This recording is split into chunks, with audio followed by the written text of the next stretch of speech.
Originalmente, não tenho dúvidas, essas palavras se referiam a Davi. Ele foi escolhido dentre o povo. Sua linhagem era respeitável, mas não ilustre, sua família era santa, mas não exaltada. Os nomes de Jessé, Obed, Boaz e Ruth não despertavam lembranças reais e não despertavam lembranças de nobreza antiga ou linhagem gloriosa. Quanto a ele, sua única ocupação era a de um pastorzinho, carregando cordeiros no colo ou conduzindo gentilmente as ovelhas grandes com filhotes, um jovem simples de alma real correta e coragem destemida, mas ainda assim um plebeu do povo. Mas isso não era desqualificação para a coroa de Judá. Aos olhos de Deus, a extração do jovem herói não era barreira para sua ascensão ao trono da nação santa, nem o mais orgulhoso admirador de descendência e linhagem ousaria insinuar uma palavra contra o valor, a sabedoria e a justiça do governo deste monarca do povo. Não acreditamos que Israel ou Judá já tiveram um governante melhor do que Davi, e somos ousados em afirmar que o reinado do homem escolhido do povo ofusca em glória os reinados de imperadores de alta linhagem e príncipes com o sangue de uma dúzia de reis correndo em suas veias. Sim, mas afirmaremos que a humildade de seu nascimento e educação, longe de torná-lo incompetente para governar, o tornou, em grande parte, mais apto para seu ofício e capaz de cumprir seus poderosos deveres. Ele podia legislar para muitos, pois era um deles. Ele podia governar o povo, como o povo deveria ser governado, pois ele era osso de seus ossos e carne de sua carne, seu amigo, seu irmão, bem como seu rei. Entretanto, neste sermão não falaremos de Davi, mas do Senhor Jesus Cristo, pois Davi, como mencionado no texto, é um tipo eminente de Jesus Cristo, nosso Senhor e Salvador, que foi escolhido dentre o povo, e de quem seu pai pode dizer: eu exaltei um escolhido dentre o povo.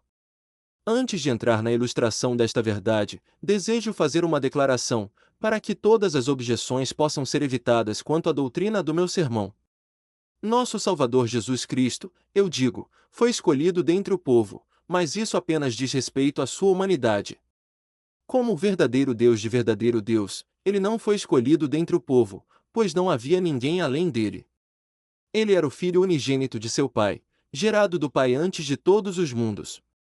Ele era companheiro de Deus, coigual e coeterno. Consequentemente, quando falamos de Jesus como sendo escolhido dentre o povo, devemos falar dele como um homem. Estamos, eu concebo, muito esquecidos da verdadeira humanidade de nosso Redentor, pois um homem ele era para todos os efeitos e propósitos, e eu amo cantar, houve um homem de verdade, que morreu no Calvário. Ele não era homem e Deus amalgamados, as duas naturezas não sofreram confusão. Ele era o próprio Deus, sem a diminuição de sua essência ou atributos, e ele era igualmente, verdadeira e verdadeiramente, homem. É como um homem que falo de Jesus esta manhã, e alegra meu coração quando posso ver o lado humano daquele glorioso milagre da encarnação, e posso lidar com Jesus Cristo como meu irmão habitante da mesma mortalidade, lutador com as mesmas dores e males, companheiro na marcha da vida e, por um tempo, um companheiro de sono na câmara fria da morte. Há três coisas faladas no texto. Primeiro, a extração de Cristo, ele era do povo. Segundo, sua eleição, ele foi escolhido do povo. E terceiro, a exaltação de Cristo, ele foi exaltado. Veja, eu escolhi três palavras, todas começando com a letra E, para facilitar suas memórias para que você possa se lembrar delas melhor: extração, eleição, exaltação. Começaremos com a extração do nosso Salvador. Tivemos muitas reclamações esta semana, e nas últimas semanas, nos jornais, sobre as famílias. Somos governados, e de acordo com a firme crença de muitos de nós, muito mal governados por certas famílias aristocráticas. Não somos governados por homens escolhidos do povo, como deveríamos ser, e este é um erro fundamental em nosso governo, que nossos governantes, mesmo quando eleitos por nós, dificilmente podem ser eleitos entre nós. Famílias, onde certamente não há um monopólio de inteligência ou prudência, parecem ter uma patente para promoção, enquanto um homem, um plebeu, um comerciante, por mais sensato que seja, não pode ascender ao governo. Não sou político e não estou prestes a pregar nenhum sermão político, mas devo expressar minha simpatia com o povo, e minha alegria que nós, como cristãos, somos governados por um escolhido dentre o povo. Jesus Cristo é o homem do povo, ele é o amigo do povo, sim, um deles. Embora ele esteja sentado no alto do trono de seu Pai, ele foi um escolhido dentre o povo. Cristo não deve ser chamado de Cristo do aristocrata, ele não é o Cristo do nobre, ele não é o Cristo do rei, mas ele é um escolhido dentre o povo. É esse pensamento que alegra os corações do povo, e deve unir suas almas em unidade a Cristo, e à religião sagrada da qual ele é o autor e consumador. Vamos agora bater esta cunha de ouro em folha, e inspecionar estreitamente sua veracidade. Cristo, por seu próprio nascimento, era um do povo. É verdade, ele nasceu de uma ascendência real. Maria e José eram ambos descendentes de uma raça real, mas a glória havia partido, um estranho sentou-se no trono de Judá, enquanto o herdeiro legítimo agarrou o martelo e a enxó. Marque bem o lugar de seu nascimento. Nascido em um estábulo embalado em uma manjedoura onde os bois com chifres se alimentavam, sua única cama era a forragem deles, e seus sonos eram frequentemente interrompidos por seus mugidos. Ele pode ser um príncipe de nascimento, mas certamente ele não tinha uma comitiva principesca para servi-lo. Ele não estava vestido com vestes roxas, nem envolto em roupas bordadas, os salões dos reis não eram pisados por seus pés, os palácios de mármore dos monarcas não eram honrados por seus sorrisos infantis. Observe os visitantes que vinham ao redor de seu berço. Os pastores vinham primeiro. Nunca descobrimos que eles se perderam. Não, Deus guia os pastores, e ele também dirigiu os sábios, mas eles se perderam. Muitas vezes acontece que, enquanto os pastores encontram Cristo, os sábios o perdem. Mas, no entanto, ambos vieram, os magos e os pastores, ambos se ajoelharam ao redor daquela manjedoura, para nos mostrar que Cristo era o Cristo de todos os homens, que ele não era meramente o Cristo dos magos, mas que ele era o Cristo dos pastores, que ele não era meramente o Salvador do pastor camponês, mas também o Salvador dos eruditos, pois ninguém é excluído daqui, exceto aqueles que se excluem, acolhem os eruditos e educados, os ignorantes e rudes. Em seu próprio nascimento, ele era um do povo. Ele não nasceu em uma cidade populosa, mas na obscura vila de Belém, a casa do pão. O Filho do Homem fez seu advento, sem ser conduzido por preparativos pomposos, e sem ser anunciado pelo toque de trombetas cortesãs. Sua educação também exige nossa atenção. Ele não foi levado como Moisés, do seio de sua mãe, para ser educado nos salões de um monarca. Ele não foi criado com todos aqueles ares afetados que são dados a pessoas que têm colheres de ouro em suas bocas, em seus nascimentos. Ele não foi criado como fidalgo, para olhar com desdém para todos, mas seu pai sendo um carpinteiro, sem dúvida ele trabalhou duro na oficina de seu pai. Lugar adequado, diz um autor pitoresco, para Jesus, pois ele teve que fazer uma escada que deveria ir da terra ao céu. E por que ele não deveria ser filho de um carpinteiro? Ele conhecia muito bem a maldição de Adão: no suor do teu rosto comerás o pão. Se você tivesse visto o Santo Menino Jesus, você não teria visto nada para distingui-lo de outras crianças, exceto aquela pureza imaculada que repousava em seu próprio semblante. Quando Nosso Senhor entrou na vida pública, ele ainda era o mesmo. Qual era a sua posição? Ele se vestia de escarlate e púrpura? Oh! Não, ele vestia o traje simples de um camponês, aquele manto, sem costura de cima a baixo, uma simples peça de tecido, sem ornamentos ou bordados. Ele morava em grande estilo e fazia um espetáculo magnífico em sua jornada pela Judéia? Não, ele labutou em seu caminho cansado e sentou-se na calçada do poço de Sicar. Ele era como os outros, um homem pobre, não tinha cortesãos ao seu redor, tinha pescadores como companheiros, e quando falava, falava com palavras suaves e oleosas. Andava com passos delicados, como o rei de Amaleque. Não, ele frequentemente falava como rude Elias, ele falava o que queria dizer e queria dizer o que dizia. Ele falava ao povo como o homem do povo. Ele nunca se encolheu diante de grandes homens, ele não sabia o que era se curvar ou se curvar, mas ele se levantou e gritou: ai de vocês, escribas e fariseus, hipócritas! Ai de vocês, sepulcros caiados!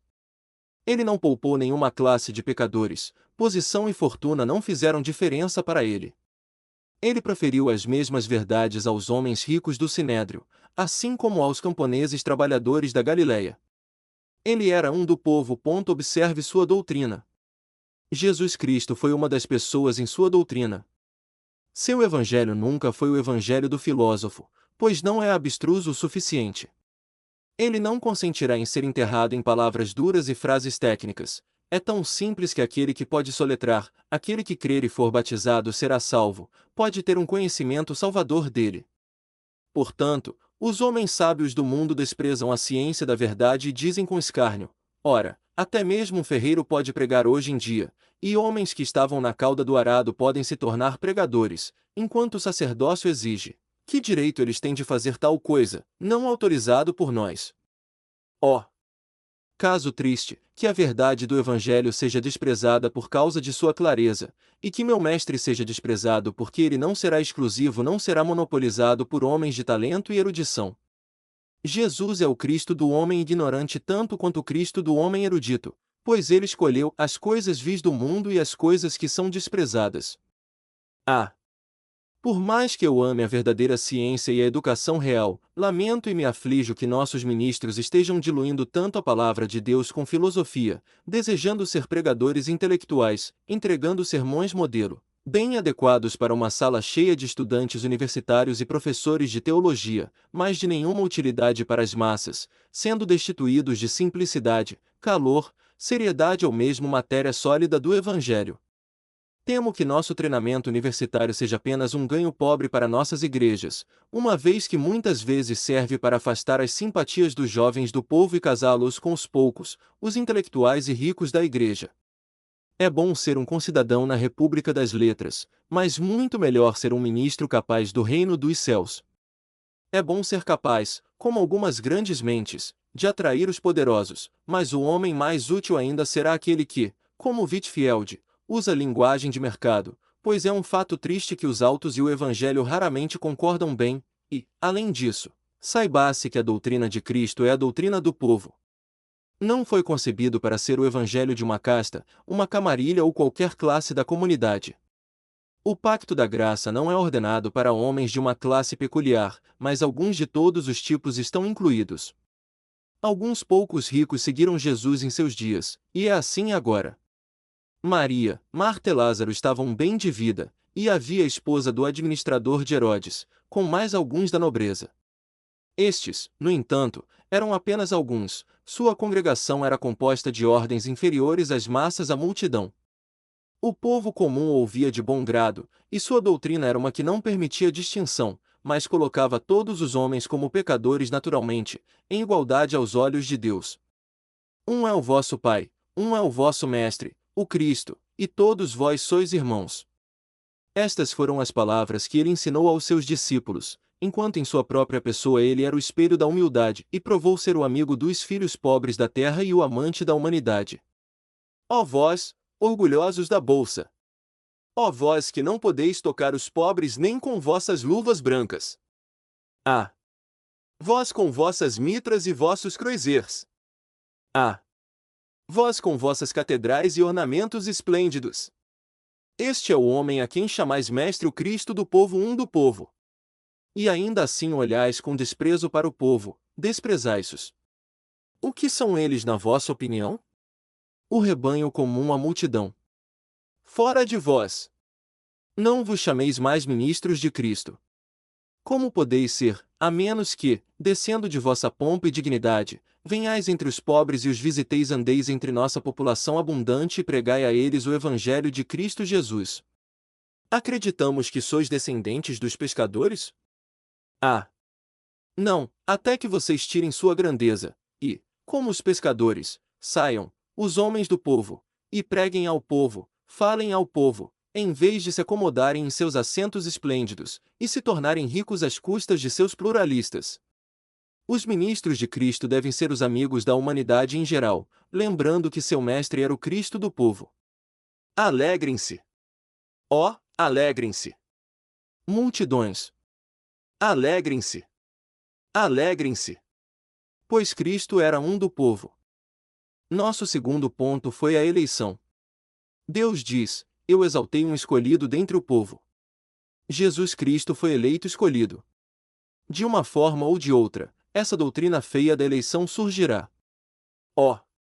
Há alguns, no momento em que ouvem essa palavra, eleição, colocam as mãos na testa e murmuram: esperarei até que essa sentença termine, haverá algo de que eu goste mais, talvez. Outros dizem: não voltarei a esse lugar, o homem é um hipercalvinista. Mas o homem não é um hipercalvinista, o homem disse o que estava em sua Bíblia e isso é tudo. Ele é um cristão, e você não tem o direito de chamá-lo por esses nomes ruins, se de fato for um nome ruim, pois nunca nos envergonhamos de qualquer coisa que os homens nos chamem. Aqui está, um escolhido dentre o povo. Agora, o que isso significa, senão que Jesus Cristo é escolhido?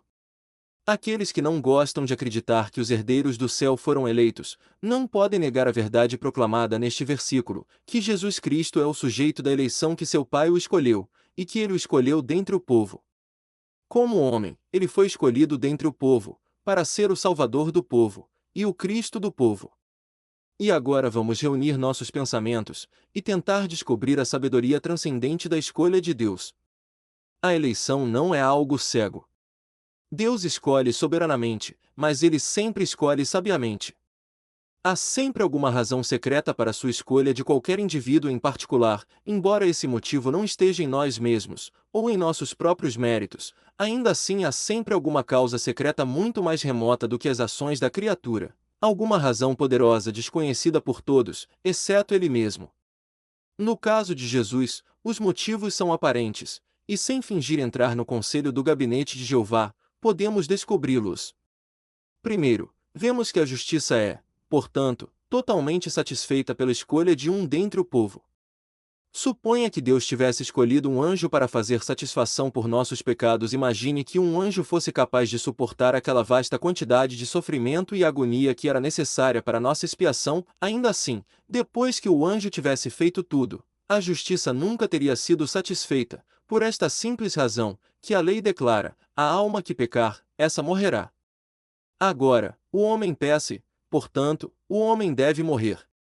A justiça exigia que, assim como pelo homem veio a morte, pelo homem também viesse a ressurreição e a vida.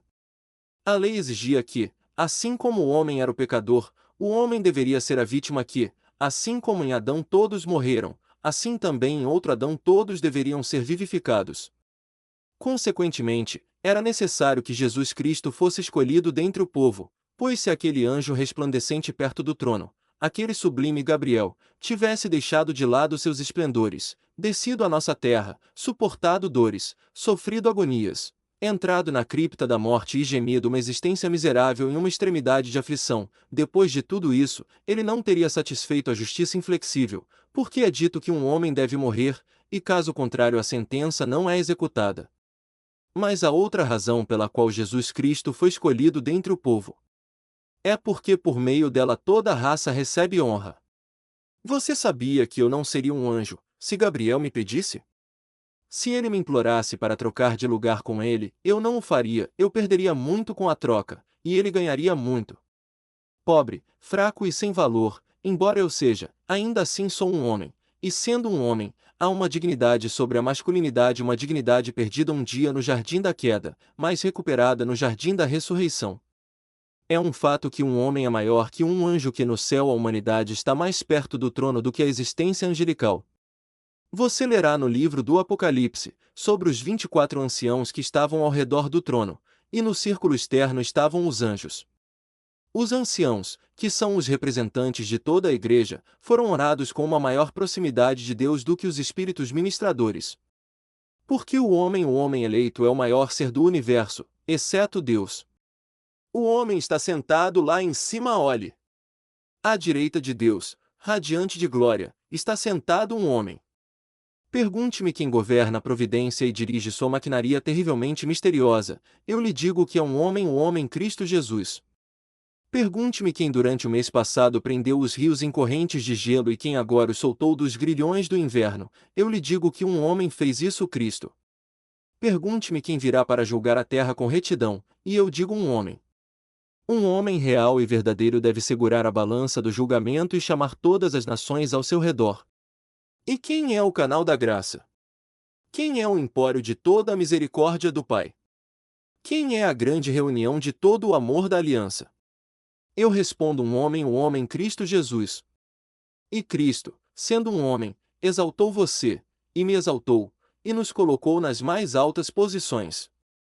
Ele nos fez, originalmente, um pouco menores que os anjos, e agora, apesar de nossa queda em Adão, ele nos coroou, seus eleitos, com glória e honra, e nos colocou à sua direita nos lugares celestiais, em Cristo Jesus, para que, nas eras vindouras, Ele pudesse mostrar as abundantes riquezas de sua graça em sua bondade para conosco por meio de Cristo Jesus.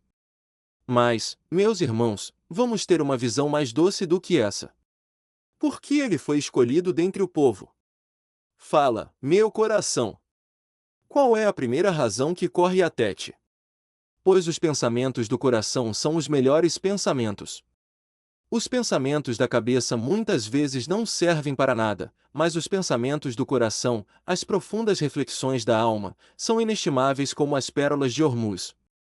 Se for um poeta mais humilde, desde que suas canções jorrem de seu coração, elas tocarão melhor as cordas da minha alma do que as emanações sem vida do mero cérebro. Aqui, cristão, qual você acha que é a doce razão para a eleição de seu Senhor, sendo ele um do povo? Não foi isso que ele pudesse ser teu irmão, no mais abençoado laço de sangue parente? Oh! Que relação há entre Cristo e o crente? O crente pode dizer: alguém está acima de todos os outros, merece bem o nome de amigo, seu amor é maior que o de um irmão, fiel, livre e não conhece fim. Tenho um grande irmão no céu. Ouvi meninos dizerem às vezes na rua que contariam ao irmão, e muitas vezes eu disse isso quando o inimigo me atacou: contarei ao meu irmão no céu. Posso ser pobre, mas tenho um irmão que é rico, tenho um irmão que é rei, sou o irmão do príncipe dos reis da terra, e ele me deixará passar fome, ou precisar, ou ter carência, enquanto ele estiver em seu trono? Oh! Não, ele me ama, ele tem sentimentos fraternos por mim, ele é meu irmão. Mas, mais do que isso, pense, ó crente. Cristo não é meramente seu irmão, mas ele é seu marido. Teu Criador é teu marido, o Senhor dos Exércitos é seu nome. A esposa se alegra em inclinar sua cabeça no peito largo de seu marido, em plena certeza de que seus braços serão fortes para trabalhar por ela, ou defendê-la, que seu coração sempre pulsa de amor por ela, e que tudo que ele tem, e é, pertence a ela, como a compartilhadora de sua existência. Oh!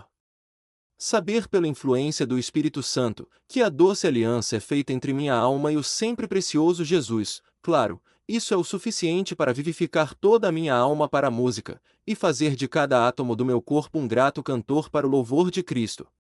Venha, deixe-me lembrar quando eu estava como uma criança em meu sangue, lançado no campo aberto, deixe-me relembrar o momento notável quando ele disse: viva, e que eu nunca me esqueça de que ele me educou, me treinou, e um dia me desposará para si mesmo em retidão, coroando-me com uma coroa nupcial no palácio de seu pai. Oh! É uma bem-aventurança indizível. Não me admiro que o pensamento faça minhas palavras tremerem ao pronunciá-lo. Que Cristo é um do povo, que ele pode ser intimamente relacionado a você e a mim, que ele pode ser o Guel, ou o parente mais próximo. Em laços de sangue com pecadores, nosso Jesus se foi para a glória, lançou todos os seus inimigos à ruína pecado, Satanás, terra, morte, inferno, o mundo. Santo, esse pensamento abençoado era como um colar de diamantes em volta do pescoço da tua memória, coloca-o como um anel de ouro no dedo da recordação, e usa-o como o selo do próprio Rei, carimbando as petições da tua fé com a confiança do sucesso. Mas agora outra ideia se sugere. Cristo foi escolhido dentre o povo para que ele pudesse conhecer nossas necessidades e simpatizar conosco. Você conhece a velha história, que metade do mundo não sabe como a outra metade vive, e isso é muito verdade. Acredito que alguns dos ricos não têm noção alguma do que é a aflição dos pobres. Eles não têm ideia do que é trabalhar para sua alimentação diária. Eles têm uma concepção muito tênue do que significa um aumento no preço do pão. Eles não sabem nada sobre isso, e quando colocamos homens no poder que nunca foram do povo, eles não entendem a arte de nos governar. Mas nosso grande e glorioso Jesus Cristo é um escolhido dentre o povo, e, portanto, ele conhece nossas necessidades. Tentação e dor ele sofreu antes de nós, doença ele suportou, pois quando pendurado na cruz, o escaldante daquele sol escaldante trouxe uma febre ardente, cansaço ele suportou, pois cansado ele se sentou perto do poço, pobreza ele sabe disso, pois às vezes não tinha pão para comer, exceto aquele pão do qual o mundo nada sabe, estar sem casa ele sabia disso, pois as raposas tinham tocas, e os pássaros do céu tinham ninhos, mas ele não tinha onde reclinar a cabeça. Meu irmão cristão, não há lugar para onde você possa ir, onde Cristo não tenha estado antes de você, lugares pecaminosos exceto. No vale escuro da sombra da morte você pode ver suas pegadas sangrentas, pegadas marcadas com sangue, sim, e mesmo nas águas profundas do Jordão inchado, você deve, quando chegar perto do lado, dizer: aqui estão as pegadas de um homem. De quem são elas? Abaixando-se, você deve discernir uma marca de prego e dizer: essas são as pegadas do abençoado Jesus. Ele esteve antes de você, ele alisou o caminho, ele entrou na sepultura, para que pudesse fazer do túmulo o quarto real da raça resgatada, o armário onde eles deixam de lado as vestes do trabalho, para vestir as vestes do descanso eterno. Em todos os lugares aonde quer que vamos, o anjo da aliança tem sido nosso precursor. Cada fardo que temos que carregar foi uma vez colocado sobre os ombros de Emanuel. Seu caminho foi muito mais difícil e escuro que o meu. Cristo, meu Senhor, sofreu, e eu devo lamentar. Estou falando para aqueles em grande provação. Caro companheiro de viagem.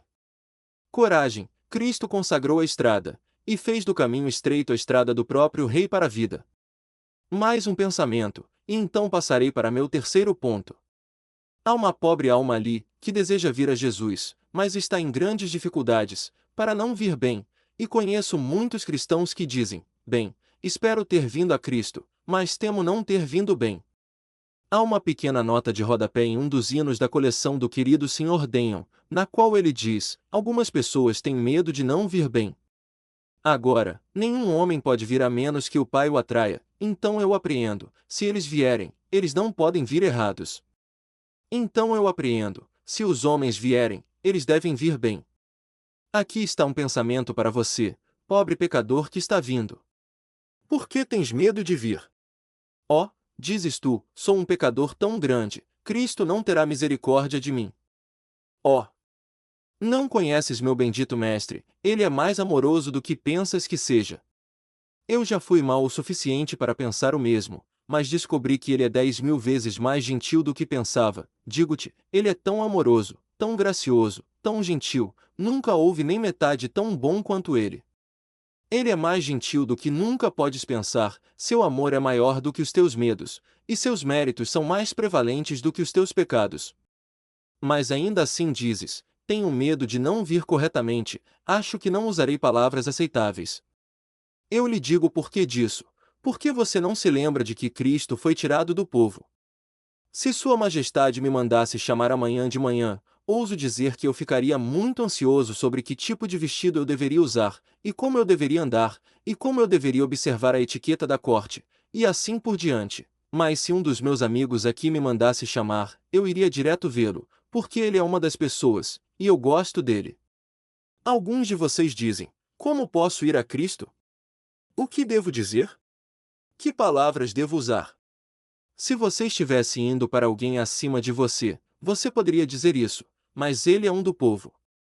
Vá como você é, pobre pecador apenas em seus trapos, apenas em sua imundície e em toda a sua maldade, assim como você é, ó pecador com a consciência pesada, venha a Jesus.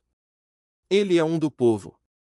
Se o Espírito lhe deu um senso de pecado, não estude como você deve vir, venha de qualquer maneira, venha com um gemido, venha com um suspiro, venha com uma lágrima, qualquer um que venha, se você apenas vier, servirá, pois ele é um do povo. O Espírito e a noiva dizem: vem, português aquele que ouve diga: vem. Aqui não posso resistir a dar uma ilustração. Ouvi dizer que nos desertos, quando as caravanas estão com falta de água, e temem não encontrar nenhuma, elas costumam enviar um camelo, com seu cavaleiro, a alguma distância à frente, então, depois de um pequeno espaço, segue outro, e então, em um curto intervalo, outro. Assim que o primeiro homem encontra a água, quase antes de se abaixar para beber, ele grita em voz alta: vem. O próximo, ouvindo a voz, repete a palavra: vem, enquanto o mais próximo novamente retoma o grito: vem, até que todo o deserto ecoa com a palavra vem. Então, naquele versículo, o Espírito e a noiva dizem: antes de tudo, vem. Então, quem ouve, diga: vem, e quem tem sede, vem e tome de graça da água da vida. Com esta imagem, termino nossa análise das razões para a eleição de Cristo Jesus. E agora devo encerrar com sua exaltação. Eu exaltei um escolhido dentre o povo. Você se lembrará, enquanto falo sobre essa exaltação, que ela é realmente a exaltação de todos os eleitos na pessoa de Cristo, pois tudo que Cristo é, e tudo que Cristo tem, é meu. Se eu sou um crente, o que quer que ele seja em sua pessoa exaltada, isso eu sou, pois sou feito para sentar junto com Cristo em lugares celestiais. Primeiro, queridos amigos, foi exaltação suficiente para o corpo de Cristo ser exaltado em união com a divindade. Essa foi uma honra que nenhum de nós jamais poderá receber. Nunca esperamos ter este corpo unido a um Deus. Não pode ser. Uma encarnação foi feita uma vez nunca, mas uma vez. De nenhum outro homem pode ser dito, ele era um com o Pai, e o Pai era um com ele. De nenhum outro homem será dito, que a divindade tabernaculou nele, e que Deus foi manifestado em sua carne, visto por anjos, justificado do Espírito, e levado para a glória. Novamente, Cristo foi exaltado por sua ressurreição. Oh! Eu gostaria de ter entrado furtivamente naquele túmulo de nosso Salvador. Suponho que era uma grande câmara, dentro dele havia um enorme sarcófago de mármore, e muito provavelmente uma tampa pesada foi colocada sobre ele. Então, do lado de fora da porta, havia uma pedra poderosa, e guardas vigiavam diante dela. 3 dias aquele dorminhoco dormiu ali. Oh! Eu poderia ter desejado levantar a tampa daquele sarcófago e olhá-lo. Pálido ele estava, havia manchas de sangue nele, nem todas completamente lavadas por aquelas mulheres cuidadosas que o enterraram. A morte exultante grita: eu o matei, a semente da mulher que vai me destruir agora é minha cativa. Ah! Quão sombria a morte riu! Ah! Como ele olhou através de suas pálpebras ossudas, enquanto dizia: eu tenho o vencedor alardeado em minhas mãos. Ah! Disse Cristo, mas eu tenho você. E ele saltou, a tampa do sarcófago se abriu, e ele, que tem as chaves da morte e do inferno, agarrou a morte, moeu seus membros de ferro até virar pó, atirou-o ao chão e disse: ó morte, eu serei tua praga, ó inferno, eu serei tua destruição. Ele saiu, e por sua vez os vigias fugiram. Surpreendente com glória, radiante com luz, refulgente com divindade, ele estava diante deles. Cristo foi então exaltado em sua ressurreição. Mas quão exaltado ele era em sua ascensão! Ele saiu da cidade para o topo da colina, seus discípulos o acompanhando enquanto ele esperava o momento marcado. Marque sua ascensão! Dizendo adeus a todo o círculo, ele subiu gradualmente, como a exaltação de uma névoa do lago, ou a nuvem do rio fumegante. Ele voou alto, por sua própria flutuabilidade e elasticidade poderosas, ele ascendeu ao alto não como Elias, carregado por cavalos de fogo, nem como Enoque de antigamente, não se poderia dizer que ele não era, pois Deus o levou. Ele mesmo foi, e enquanto ele ia, acho que vejo os anjos olhando para baixo das ameias do céu e gritando: vejam o herói conquistador chegando, enquanto em sua aproximação mais próxima eles gritavam: vejam o herói conquistador chegando. Então sua jornada pelas planícies do éter está completa. Ele se aproxima dos portões do céu. Anjos assistentes gritam: levantai as vossas cabeças, ó portões eternos, e levantai-vos, ó portas eternas. As gloriosas hostes interiores mal fazem a pergunta: quem é o Rei da Glória? Quando de 10.000 línguas rola um oceano de harmonia, batendo em poderosas ondas de música nos portões perolados e abrindo-os de uma só vez, o Senhor forte e poderoso, o Senhor poderoso na batalha. Vejam! As barreiras do céu estão escancaradas e querubins estão se apressando para encontrar seu monarca. Eles trouxeram sua carruagem de longe para levá-lo ao seu trono, bateram suas asas triunfantes e disseram: a obra do Salvador está concluída. Eis que ele marcha pelas ruas. Veja como reinos e poderes caem diante dele. Coroas são colocadas a seus pés, e seu pai diz: bem feito, meu filho, bem feito. Enquanto o céu ecoa com um grito: bem feito! Bem feito! Ele sobe até aquele alto trono, lado a lado com a divindade paterna. Eu exaltei um escolhido dentre o povo. A última exaltação de Cristo que mencionarei é a que está por vir, quando ele se sentará no trono de seu pai Davi e julgará todas as nações. Você observará que omiti a exaltação que Cristo terá como rei deste mundo durante o milênio. Não professo entendê-la e, portanto, deixo isso de lado. Mas creio que Jesus Cristo virá sobre o trono do julgamento, e diante dele serão reunidas todas as nações, e ele separará uns dos outros, como o pastor separa as ovelhas dos cabritos. Pecador! Você acredita que há um julgamento? Você sabe que o joio e o trigo nem sempre podem crescer juntos, que as ovelhas e os cabritos nem sempre pastarão no mesmo pasto. Mas você sabe daquele homem que deve julgá-lo, que aquele que deve julgá-lo é um homem? Eu digo um homem outrora desprezado e rejeitado. O Senhor virá, mas não o mesmo que veio humildemente, um homem humilde diante de seus inimigos, um homem cansado e cheio de aflições. Ah! Não! Arco-íris estarão sobre sua cabeça, ele segurará o sol em sua mão direita como símbolo de seu governo, ele colocará a lua e as estrelas sob seus pés, como a poeira do pedestal de seu trono, que será de sólidas nuvens de luz. Os livros serão abertos, aqueles livros enormes, que contêm os feitos dos vivos e dos mortos. Ah! Como o desprezado Nazareno se sentará triunfante sobre todos os seus inimigos. Não mais a provocação, a zombaria, o escárnio, mas um grito hediondo de miséria, esconde-nos da face daquele que está sentado no trono. Ó, vocês, meus ouvintes, que agora olham com desprezo para Jesus e sua cruz, eu tremo por vocês. Ó, mais feroz do que um leão sobre sua presa, é o amor quando uma vez indignado. Ó, desprezadores!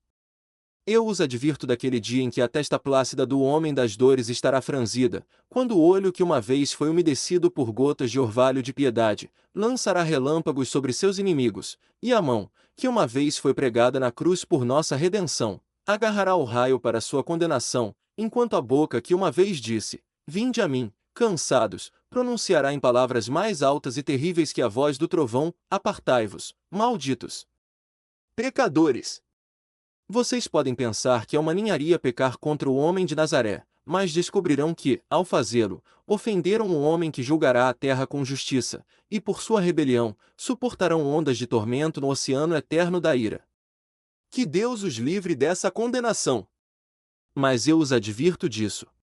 Todos vocês leram a história da senhora que, no dia de seu casamento, subiu as escadas e, ao ver um velho baú, em sua diversão e brincadeira, entrou, pensando em se esconder por uma hora, para que seus amigos pudessem caçá-la. Mas uma fechadura de mola estava emboscada ali e a prendeu para sempre, nem eles nunca a encontraram, até que anos se passaram, quando movendo aquele velho baú pesado, eles encontraram os ossos de um esqueleto, com aqui e ali um anel de joia e alguma coisa bonita.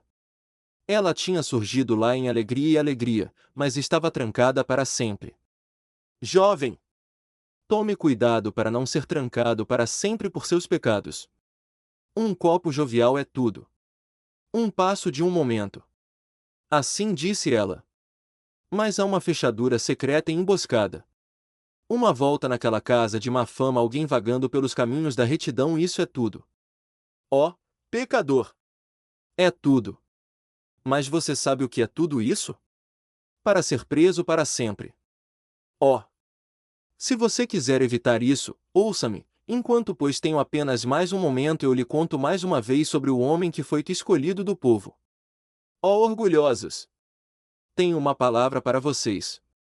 Ó delicados, cujos passos não devem tocar o chão. Vocês que olham com desprezo para seus companheiros mortais, vermes orgulhosos desprezando seus companheiros vermes, por que vocês estão vestidos de forma um pouco mais vistosa? O que vocês pensam disto? O homem do povo é para salvá-los, se vocês forem salvos. O Cristo da multidão, o Cristo da massa, o Cristo do povo, ele é para ser seu salvador. Você deve se curvar, homem orgulhoso. Você deve se curvar, dama orgulhosa. Você deve deixar de lado sua pompa, ou então você nunca será salvo, pois o Salvador do povo deve ser seu Salvador. Mas ao pobre pecador trêmulo, cujo orgulho se foi, repito a garantia reconfortante. Você evitaria o pecado? Você evitaria a maldição? Meu mestre me disse para dizer esta manhã, vinde a mim todos os que estáis cansados e sobrecarregados, e eu vos aliviarei. Lembro-me do ditado de um bom e velho santo. Alguém estava falando sobre a misericórdia e o amor de Jesus, e concluiu dizendo, não é surpreendente. Ela disse, não, de forma alguma. Mas eles disseram que era. Ora, ela disse, é exatamente como ele, é exatamente como ele. Você diz, você pode acreditar em tal coisa de uma pessoa? Oh, sim, pode ser dito, essa é apenas a natureza dele. Então você, talvez, não possa acreditar que Cristo salvaria, criatura culpada como você é. Eu lhe digo que é exatamente como ele. Ele salvou Saul, ele me salvou, ele pode salvá-lo. Sim, o que é mais, ele o salvará. Pois todo aquele que vem a ele, de maneira nenhuma o lançará fora.